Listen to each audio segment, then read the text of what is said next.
Oui, parfait. Vous parlez, Jésus disait à la femme samaritaine, vous parlez de ce que vous ne connaissez pas. Nous parlons de ce que nous connaissons parce que le salut vient des Juifs. Beaucoup d'hommes, dès qu'ils ont les moyens, ils croient qu'ils ont déjà le cardio pour être polygames. Non, c'est pas la même chose. L'argent, c'est pas... J'ai fait des consultations sur une dizaine d'hommes. Il y a un seul à qui j'ai dit tu peux être polygame. Je crois que je pouvais rendre, comme vous dites, c'est bantou, vous tous le bantou, non. C'est pas tout le monde qui peut être polygame. Être polygame, c'est une discipline pas possible. C'est être sur une femme, excusez-moi, elle commence à te parler de l'autre femme, tu descends. Alors là, tu descends. Alors là, oui, ça va la force de descendre. Tu descends. Elle choisit le bon moment. Oui, dès qu'elle commence, tu descends. Oui, tu descends. Non, nous allons repasser à la parole à Pierre Blériot, comme d'habitude, pour la dénonciation de ce matin. Alors, parfait. Ici, la dénonciation de ce matin est un problème de famille pour lequel j'ai été saisi depuis 6 mois. Les membres de la famille m'ont relancé incessamment. Et j'ai résisté parce que c'est toujours plus délicat d'exposer les problèmes de famille, ce d'autant plus que les membres de famille souhaitent que les noms soient cités. Et que les personnes mises en cause soient exposées. J'ai fini par céder à la pression parce que les dernières décisions de justice permettaient que je puisse en parler. Ils étaient encore dans des tractations judiciaires. C'est l'histoire triste d'une haute personnalité au Cameroun, aujourd'hui décédée. DG à la fin de sa carrière de Camtel. Vous avez connu Sir David Koto Iman, qui a eu une belle carrière. Personnellement, je l'ai rencontré une fois dans le cadre des prestations qu'il faisait en dehors de sa qualité de DG de Camtel. Il formait les gens en intelligence dans les activités numériques. Et il avait gagné une formation dans une structure où je travaillais. Il a exposé pendant 1h30 et je me suis dit, bon, comment on fait souvent pour garder ce genre de personnes dans les bureaux, une personnalité qui était très intelligente. Ça, c'est en passant l'image qu'il m'avait laissée. Aujourd'hui décédé, j'aurais aimé qu'il repose en paix comme nous le souhaitons souvent. Mais son repos n'est pas paisible, malheureusement. Son repos n'est pas paisible parce que il faut dénoncer d'abord ce que lui-même a fait et ensuite ce qui arrive après sa mort. Ce qu'il a fait, c'est qu'il a contracté un mariage alors qu'il était monogame. Ce qui le mettait donc en situation de bigamie. Oui, mais beaucoup d'hommes, nous sommes là, beaucoup ont des situations de bigamie. Tant que la première femme ne fait pas de bruit, vous croyez que vous êtes marié, la deuxième femme. Mais après sa mort, la deuxième femme qui était en situation de bigamie a décidé de détruire l'héritage de ce grand monsieur. J'aime seulement vous dire que ce monsieur a créé une université dans le petit village qu'on appelle Ifoulan. Pour ceux qui connaissent, cette université vient d'être vendue. Oh là là. Oui, vendue. Vous savez que ceux qui n'ont pas contribué à bâtir sont prêts à dilapider. Je ne veux pas vous parler des factures et autres reçus qu'on m'a envoyés pour montrer que les biens, quelquefois même les voitures, on a changé les immatriculations, on a fait beaucoup de tractations. Et vous savez que le cacao, ça paye cher maintenant. Tout à fait. La dame vient de vendre 45 hectares de cacao dans le village de son mari. Incroyable. Alors, c'est la deuxième femme. Elle n'est pas femme, parce que moi j'ai les décisions. Tu as dit son mari, bon. Le monsieur Koteman a été condamné pour bigamie et complicité de bigamie. Donc, ça annule. C'est vous qui faites les deuxièmes mariages alors que vous êtes monogame. Les deuxièmes sont 20. C'est parce que la première femme veut seulement le calme dans le foyer. Donc, voilà cette situation et les enfants sont dans la débandade. J'ai accepté finalement parce que parfait, à côté de cette dénonciation, j'ai une quinzaine de familles de personnalités qui m'approchent tous les jours. Je leur dis, mais c'est si difficile de venir exposer une personnalité, sa famille. Mais les enfants m'ont dit non. il a eu plus de 15 enfants, David Cotin. Donc c'est un vrai bantou. Un vrai bantou. Mais moi, l'idée dans la dénonciation, c'est d'éveiller les autres.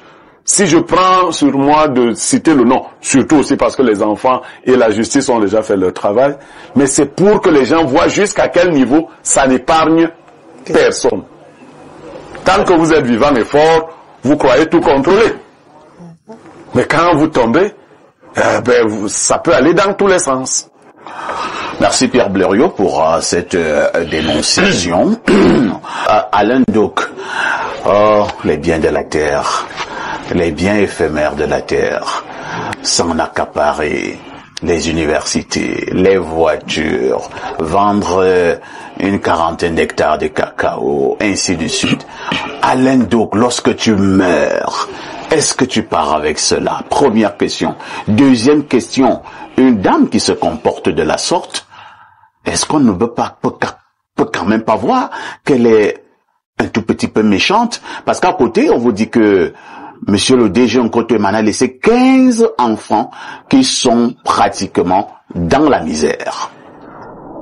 Cette histoire, elle est empreinte de cynisme, je dois le dire, notamment de la part de la concernée, de la mise en cause, comme on appelle. Mais cette histoire aussi a beaucoup à nous apprendre sur la petitesse, dans une certaine mesure, de certains de nos grands hommes. J'en connais un, aussi comme ça, marié, et il n'est pas n'importe qui dans ce pays. Marié sous le régime monogamique, et qui allait et a biffé, je sais pas moi, ou à la lame rasoir, ou je sais pas moi, au corrector, comme on l'appelle, la mention monogamie, puis porter lui-même de sa main polygame. C'est sûr là, c'est du théâtre. Je ne fais pas du théâtre. S'il te plaît, c'est très grave. D'autant plus que c'est quelqu'un avec qui j'ai une certaine relation. C'est un membre de la famille, voilà. Lui-même, il a porté. Je dis, s'il te plaît, c'est d'autant plus grave que c'est un homme de loi. Et je dis, il n'est pas n'importe qui dans cette république. Donc,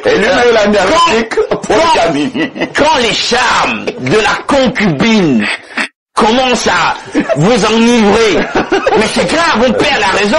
Tu retrouves monsieur le juriste, monsieur le ci, monsieur le ça, il perd tous les concepts de la loi qu'il est supposé lui-même faire respecter. Il est guiole allègrement, et vous ne comprenez rien. C'est une histoire où, dans le cercle qui est le nôtre, je ne vais pas donner de précision pour que on se retrouve pas forcément pour ceux qui me connaissent. On se posait la question, mais ce type, c'est un prisonnier, on se commentait ça comme ça, c'est un prisonnier. Mais justement, on ne pouvait pas le mettre en question, en prison, parce qu'il y avait des enjeux. Vous n'allez pas mettre le père de vos enfants en prison, et c'est pas normal. Nous, on pouvait pas encourager, la dame à faire ça. Donc, du coup, on te dit, gère ça comme ça. Et jusqu'à aujourd'hui, on gère ça comme ça. Donc, c'est très grave. Donc, des gens qui ne s'assument pas. Ou alors, ils se sont fixés des idéaux. Au départ, ils ont dit que la monogamie, c'était leur idéal, et puis chemin faisant, avec le succès de la vie, on devient ci, on devient ça, il y a tous les formes généreuses. Voilà, les formes généreuses, les Camerounaises sont excellemment belles, vous le savez. Habituellement, Alain Ndok, les concubines sont plus jolies. Oh, parfois.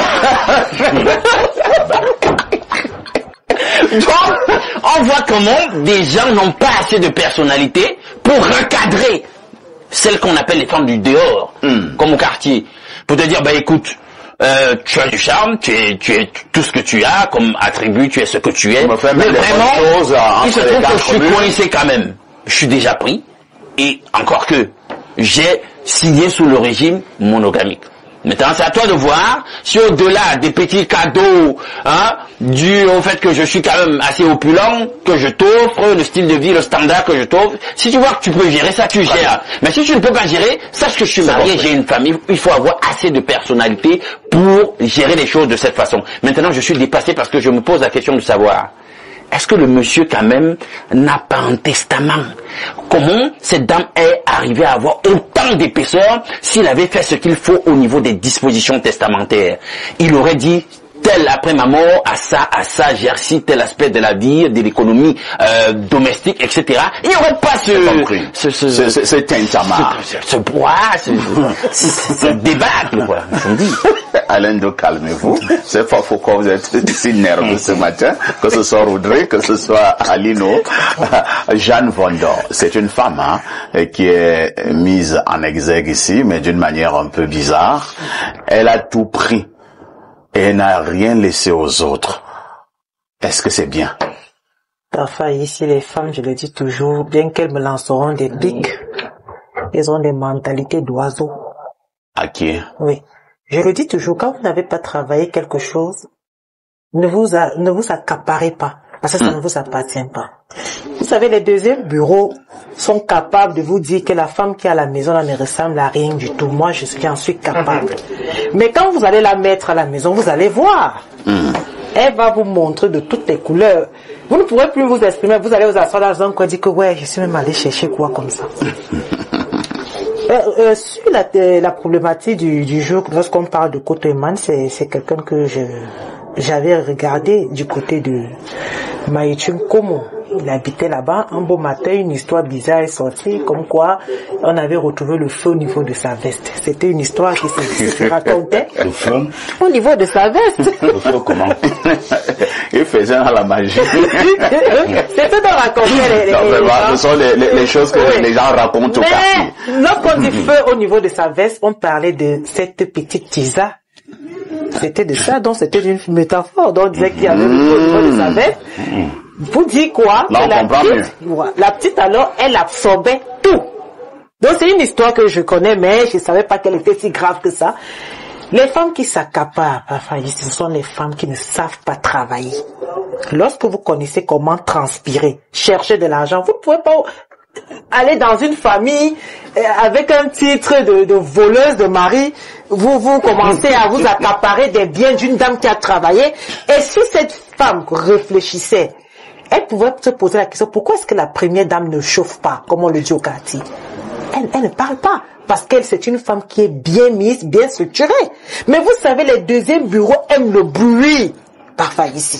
Si vous avez un deuxième bureau, c'est elle qui vous appelle. C'est elle qui demande ici. J'espère que vous n'êtes pas en train de régler des comptes. Non, pas comment.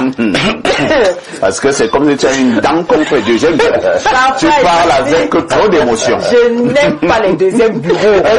Oui. Elle te doit quoi? Je n'aime pas parce qu'elle vient toujours dissocier la maison, déranger la femme de la maison qui peine avec vous. Elle est derrière, elle attend tout. Tout sont des feignantes, papa, ici. Oh là là. La deuxième femme, qu'est-ce que tu cherches?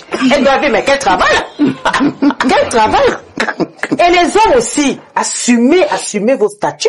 Très bien. Quand vous allez dans une famille, vous dites régime, vous avez écrit régime polygame, vous avez accepté. C'est quoi de chercher les charançons dehors? Papa, ici. C'est comment? Est-ce que quelqu'un va manger du riz tous les jours? Ah bon? Entretenez votre riz. Vous pouvez améliorer la cuisson de votre riz. Le riz du Big Joe? Papa, ici, il y a plusieurs façons de faire votre riz. Lorsque vous sortez, vous partez chercher les petites dehors. Vous rentrez, vous êtes nerveux. Dès que l'enfant te passe la télécommande, tu grondes, tu cognes la table. Pourtant, papa, ici, si tu étais chez toi, ou Bernard, bon, lui, c'est un homme fidèle, ça se voit, c'est lui. Oui, ça se voit. Pourquoi quand tu parles de Bernard, tu dis, c'est un homme, mais pour moi, tu passes. Non, oui, c'est que vous êtes des hommes fidèles, même bureau qui est il est fidèle à ses femmes. Non, il est fidèle à Très bien. Pierre Blériot-Niemek, nous pouvons parler en souriant, mais il faut dire que la situation est grave. Les enfants de l'ancien DG de Camtel, Kotoeman, sont pratiquement dans la rue et ils ne savent plus à quel sens se vouer. Il faut trouver une solution. Oui, parfait. Vous parlez, Jésus disait à la femme samaritaine, vous parlez de ce que vous ne connaissez pas. Nous parlons de ce que nous connaissons parce que le salut vient des Juifs. Beaucoup d'hommes, dès qu'ils ont les moyens, ils croient qu'ils ont déjà le cardio pour être polygames. Non, c'est pas la même chose. L'argent, c'est pas... J'ai fait des consultations sur une dizaine d'hommes. Il y a un seul à qui j'ai dit tu peux être polygame. Je crois que je pouvais rendre, comme vous dites, ce bantou, vous tous le bantou, non. C'est pas tout le monde qui peut être polygame. Être polygame, c'est une discipline pas possible.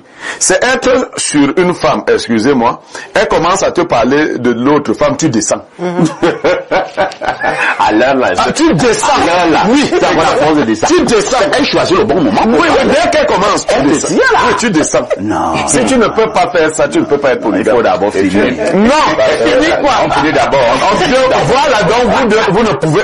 Parce que ce qu'on venait de dire là, effectivement, si tu n'as pas le vrai hibou dans ton ventre, tu prends ton argent, tu commences à draguer les femmes. Tu vas rencontrer femmes. Une femme va t'empêcher en tant que DG d'aller au travail. Elle ne confisque pas tes clés. Mais toi-même, tu n'as pas l'énergie pour te lever et aller au travail. Ouais. Une femme va te dire que tous tes enfants veulent te tuer. Et que ne prends plus tes propres enfants au téléphone. J'en connais. Ouais. Envoûtement, mon frère. Alors, tu deviens... Moi, j'ai vu tout un lieutenant-colonel, on était étudiant. Il venait laver les sous-vêtements d'une jeune fille en Guayaquil. Tu es sérieux, là? Ouais. Tout un lieutenant. Bon, on appelle les lieutenants-colonels. Colonel. Donc, moi, je veux seulement préciser... Et il venait laver quoi? Les dessous. Ça, c'est une petite étude. Oui. L'excès d'amour. C'est l'excès d'amour. Mais c'est le romantisme. Et il étalait ça. Là dehors. On a fini le lieutenant-colonel. Lieutenant-colonel. Vous jouez avec les femmes. Donc, vous jouez avec les femmes. Quand vous avez votre argent là, et pire encore, celles qui sont vraiment matérialistes, elles vont très loin. Dès qu'un homme qui a de l'argent, parce que si un pauvre là-bas, non, c'est vraiment... Mais si tu as de l'argent, elle va te manger totalement. Et donc ça, c'est le problème que le DG a eu. Il a été mangé. Aujourd'hui, nous en parlons, ses enfants s'en plaignent. Du vivant du DG, ses enfants n'avaient rien. Ils n'avaient plus rien dans les dernières années de la vie du DG. C'est-à-dire que la dame les avait déjà écartés. Vous parliez de testament. J'ai vu une dame, un deuxième bureau accompagner un monsieur faire le testament. C'est la dame notaire qui lui a dit que non, je peux pas faire son testament en votre présence. Oui, c'est-à-dire c'est la notaire qui a sauvé le monsieur. Le monsieur dit non, elle doit toujours être là quand je suis quelque part. Ouais, quand le truc t'a appris. Non, moi, mais c'est pas d'elle. Moi, elle doit être là. La dame notaire a compris. Elle a dit à la dame, retirez-vous, vous viendrez après. Et la dame notaire a sauvé le monsieur. Elle lui a dit, tout ce que tu m'as dit là ne peut pas rentrer dans ce document. Tu ne peux pas déshériter tous tes enfants en faveur d'une femme qui vient elle est venue avec son frère accompagner le monsieur faire... Le gars est comme s'il est en prison. Il est en prison. On l'a mâché. Donc, faisons bien attention. Il est guidé. D'aller jouer avec... Vous trouvez un truc que tout le monde pousse avec le bâton. Vraiment. Vous mettez la main. Il y a femmes et femmes là dehors, on ne touche pas à tout. Voilà la situation dans laquelle il se retrouve. Maintenant, qu'est-ce qu'il faut faire? Il y a quand même, c'est une grosse famille, vous avez entendu. C'est une famille qui a des personnalités. Moi, je veux demander aux familles. Bon, moi, je sais pas comment je mourrai. Mais si, je dis souvent à mes frères que si un de mes frères venait à mourir avant moi, je soumettrais ma belle-sœur à bien faire les choses. Moi, mais peut-être que bon, moi, si je meurs, bon, déjà que ça, c'est autre chose. Mais les familles abandonnent souvent. Celles qui se mêlent, c'est pour tirer leurs dividendes. On n'a plus de personnes charismatiques et justes dans les familles. Pour maîtriser une belle fille, une belle sœur aussi dangereuse. Je crois que cette famille a des grands noms, vous venez d'entendre, non. Mais maîtrisez-moi cette dame-là. Très bien. Faut la maîtriser. Merci Blériot.